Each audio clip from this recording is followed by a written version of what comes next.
दरूद पाक की फजीलत। हज़रत हुज़ैफ़ा रज़ी अल्लाह तआला अन्हु फरमाते हैं नबी अकरम सल्लल्लाहु तआला अलैहि वसल्लम पर दरूद शरीफ पढ़ने की बरकतें इतनी हैं कि दरूद शरीफ पढ़ने वाले की औलादों में भी बाकी रहती है। और फरमाते हैं दरूद शरीफ पढ़ने वाला कभी फ़कीर नहीं होता और दरूद शरीफ पढ़ने वाले पर अल्लाह की रहमतें नाजिल होती रहती है। दरूद पढ़ ले, ये मुँह भी मीठा रखेगा, ये दिल भी ठंडा रखेगा, ये दुनिया भी ठंडा रखेगा और आखिरत भी ठंडी कर देगा।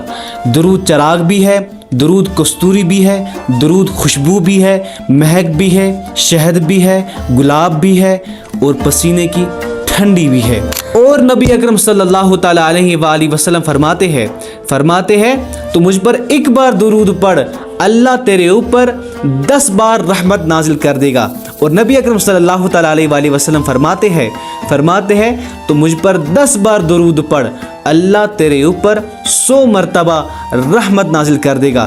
फरमाते हैं तो मुझ पर 100 बार दरूद पढ़, अल्लाह तेरे ऊपर कल क़यामत के दिन तेरे पेशानी पे लिख देगा, ए बंदा मुनाफिकत से बरी है और जहन्नम की आग से बरी है। और मुस्नद इमाम अहमद बिन हम्बल में हदीस नंबर 15,680 में नबी अकरम सल्लल्लाहु तआला अलैहि वसल्लम फरमाते हैं जो शख्स मुझ पर दरूद पढ़ता है, जब तक वो मुझ पर दरूद पढ़ता रहता है, अल्लाह का एक फरिश्ता उसके लिए रहमत की दुआ करता रहता है। और साथ ही में नबी अकरम सल्लल्लाहु तआला अलैहि वसल्लम फरमाते हैं अब आपकी मर्जी है कि इस फरिश्ते के दुआओं को आप बढ़ा भी सकते हैं और कम भी कर सकते हैं। और आला हज़रत फरमाते हैं दुआ परिंदा है। अब मुझे बताइए कि दुआ परिंदा है, अब परिंदा बगैर परों के उड़ सकता है? नहीं ना। फरमाते हैं दुआ परिंदा है और दरूद पर है, जब परिंदे को पर लग जाते उड़ जाता है, कबूल हो जाती है।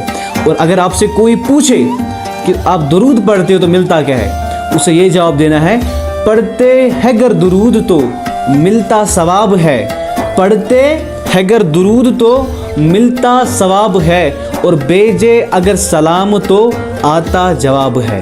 बाकी वस्सलाम।